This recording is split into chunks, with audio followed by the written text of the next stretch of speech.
Okay, so picture this. The whole world has been wiped clean.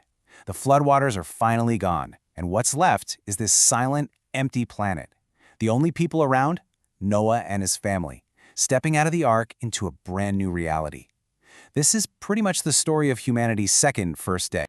So what do you even do on day one? Seriously, if you were handed a complete do-over for all of civilization, what would be the very first rule you'd make? Let's dive in and see what the first rules for this new world actually were. All right, so before humanity can even really get started, a new set of directives gets laid out. These are the foundational principles for this completely reset world. And this lays out a whole new world order. First up, the command is to be fruitful and multiply. Get to work repopulating the earth. Next, the whole relationship with nature is redefined. Humanity is given dominion, and animals are going to fear them now. Then there's a huge dietary shift. Animals are officially on the menu. But, and this is a big but, it comes with a crucial rule. You must never, ever eat meat with its lifeblood still in it. And finally, a law that establishes the supreme value of human life. Murder is a capital offense, and the reason given is because humans are made in God's image. So right after the rules, we get a promise. And look, this isn't just any old promise. It's one of the most famous in the entire text, and it sets up a new relationship not just with people, but with every single living thing. But what is a covenant, really? Well, it's way more than just a casual agreement. You should think of it as an ironclad, absolutely unbreakable contract. And in this case, it's a one-sided promise from God, which means it doesn't depend on what humans do or don't do. It is permanent and completely unconditional.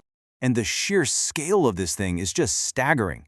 It's not just for Noah's family and all their kids down the line. Nope.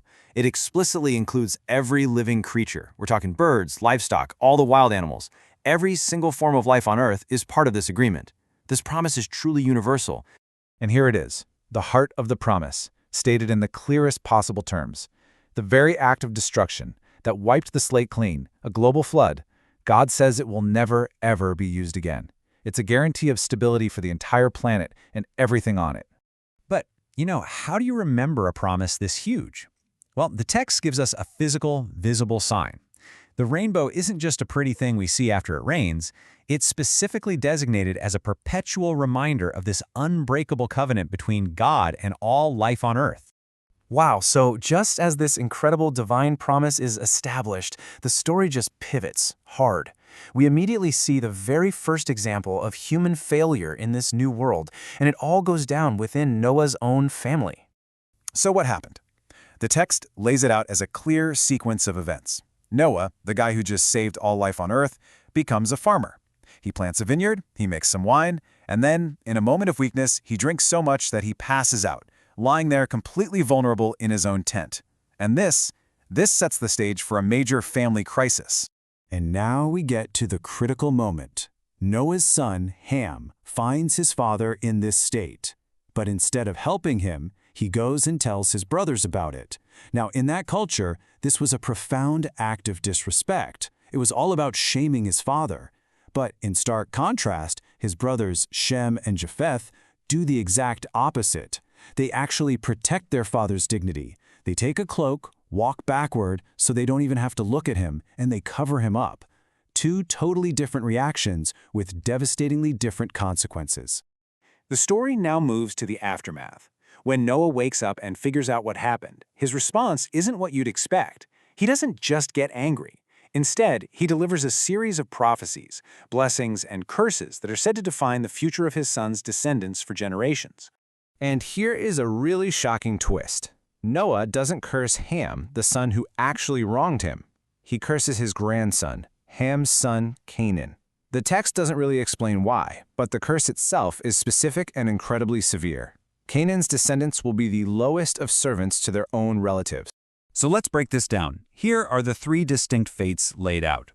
Canaan's line is cursed to servitude. Shem's line gets a divine blessing, and Japheth's line is blessed with expansion. According to the text, this one single family incident sets the entire trajectory for the nations that are to come. And with those prophecies delivered, the story of Noah himself comes to an end. The text tells us he lived for another 350 years after the flood, reaching a grand total age of 950 before he died, closing the chapter on the patriarch of this new world. So Genesis 9 really leaves us with this powerful tension, doesn't it? On one hand, you've got a divine, unbreakable promise of a new start, symbolized by that beautiful rainbow. But on the other hand, you have immediate human failure, disrespect, and these generational curses. It really raises a fascinating question to think about. Even when you're given a completely clean slate, how much are we shaped by the second chances we get versus the all-too-human patterns we just keep repeating?